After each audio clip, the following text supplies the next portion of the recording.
On paper, a win is a win.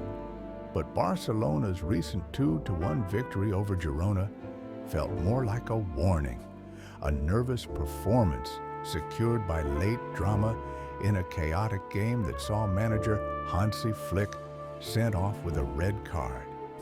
This was not the dominant machine of last season.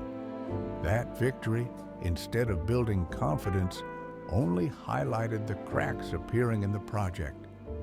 So, what is really happening at Barcelona, and why is Flick's system flickering? Welcome to the Tactical Lounge. Let's break it down.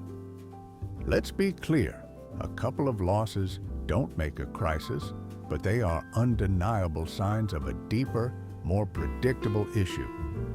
This is a pattern we've seen before in Flick's career at Bayern Munich and the German national team.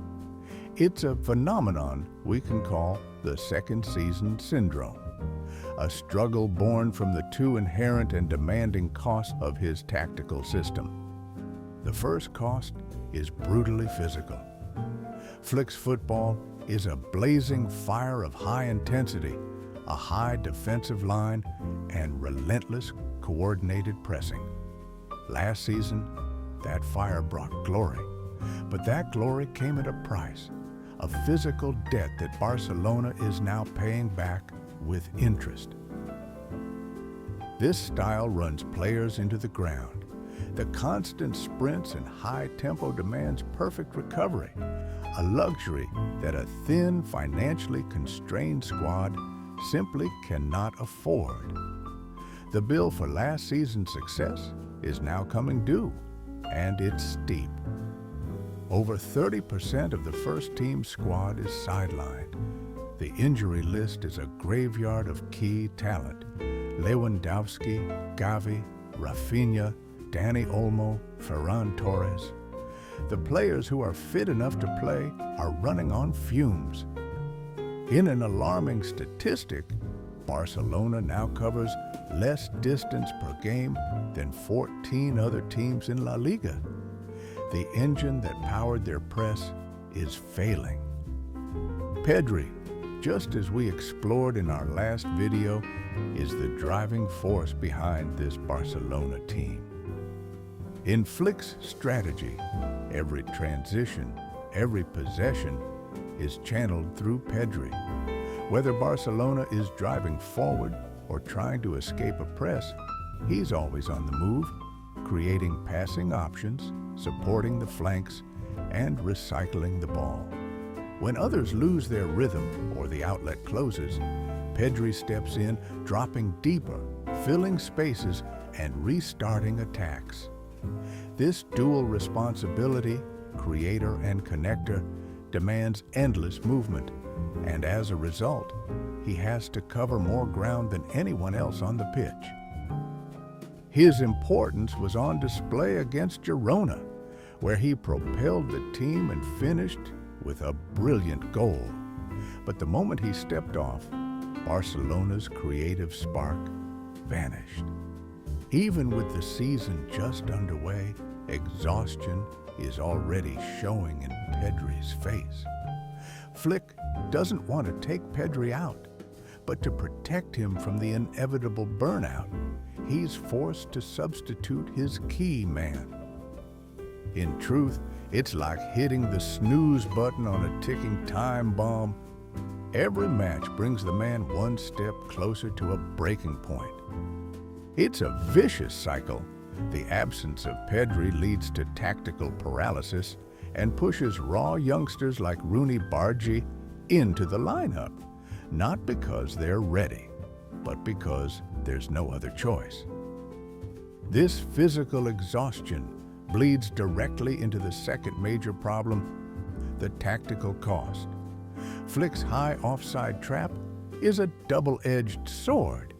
It's a secret weapon that has now been exposed. Last season, it worked because the press was so ferocious that opponents never had time to think. Now that's changed.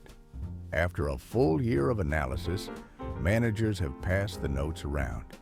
Teams like PSG, Sevilla, and Rayo Vallecano have cracked the code. They use a brutally effective two-step blueprint to dismantle it. Step 1 is the decoy.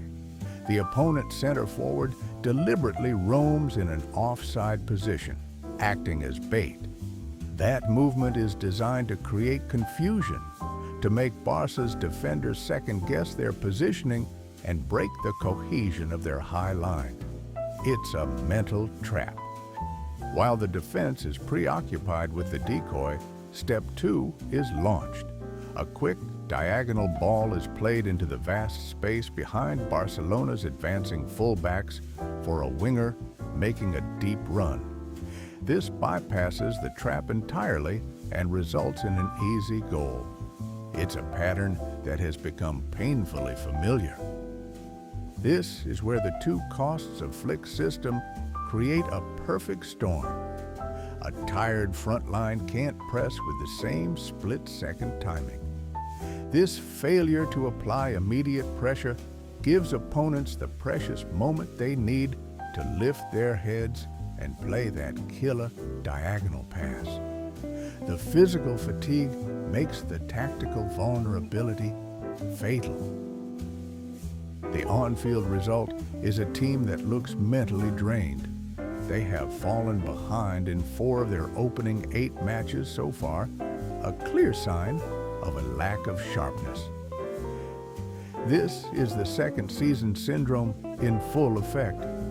It's the same pattern of physical decline and tactical predictability that emerged at Bayern and with Germany. The common thread in all these cases is simple. Flick's system demands resources. It's a high-performance engine that requires a deep squad of elite players to handle the rotation and inevitable physical toll. That's a luxury Barcelona, with its well-documented financial reality, simply does not have. Bringing in temporary loans like Marcus Rashford and promoting talented youngsters are admirable patches on a leaking tire, but they are not a long-term solution. Flick's system is not designed for patchwork. It requires unwavering institutional support and investment. That red card against Girona isn't just a moment of frustration. It's an immense loss for the El Clasico next week. For a team already devastated by injury, the upcoming trip to the Bernabeu now looks more deadly than ever.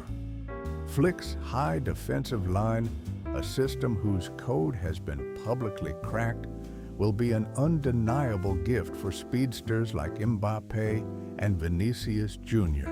to exploit. And Barcelona must now face them without their general on the sideline to command his army.